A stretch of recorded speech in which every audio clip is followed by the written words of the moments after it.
I'm Ben Mankiewicz. Thanks for joining me on TCM, where since 6 o'clock this morning, we've been honoring Robert Redford with a 24-hour marathon of his films.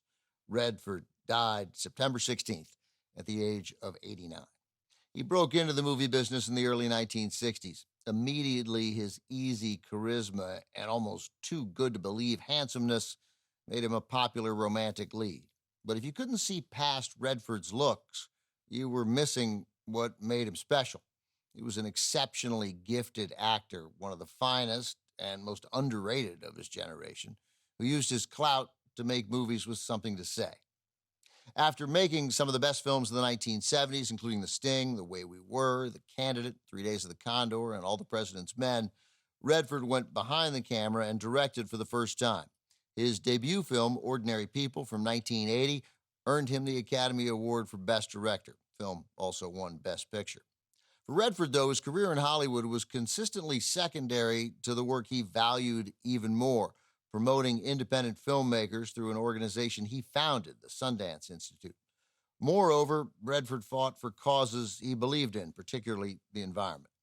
Up next, the movie that gave Sundance its name and Redford one of his defining roles. From 20th Century Fox in 1969, Robert Redford stars with Paul Newman in Butch, Cassidy and the Sundance Kid.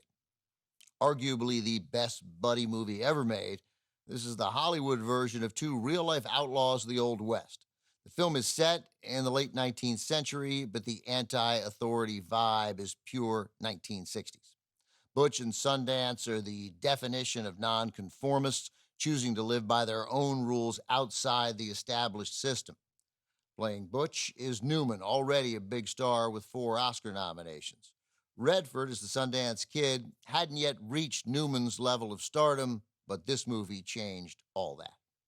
Joining them in the cast in a really thoughtful performance is Catherine Ross. Newman and Redford are now part of the lore of Butch and Sundance, but they were not the top choices for the Outlaws, not together anyway. Screenwriter William Goldman wrote it with the idea of Jack Lemmon playing Butch with Paul Newman as Sundance. Steve McQueen wanted in, and everybody wanted McQueen. He'd have played Butch. When McQueen dropped out, director George Roy Hill tried to convince Newman to play Butch, but Newman considered himself a terrible comedy actor. He didn't want to do it. Once Hill got Newman to agree to play Butch, Hill set his sights on this less bankable young actor, Robert Redford, for Sundance. Fox studio boss Richard Zanuck pushed for Warren Beatty or Marlon Brando. Hill, though, held firm, and he got his men, Redford as Sundance alongside Newman as Butch. Here's the film from 1969, Butch Cassidy and the Sundance Kid.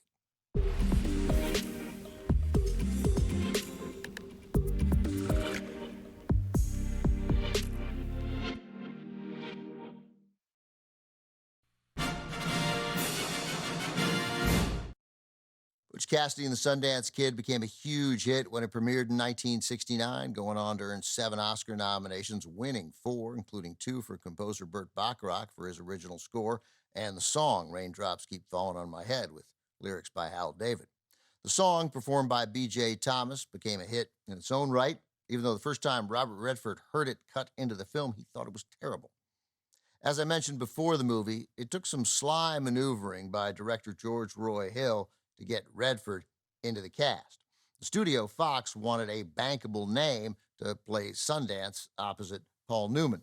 But Hill insisted on Redford, a known commodity, yes, but hardly a big star at the time. Thankfully, Hill got his guys, who loved working on the movie and working together. They started a close friendship that lasted the rest of their lives.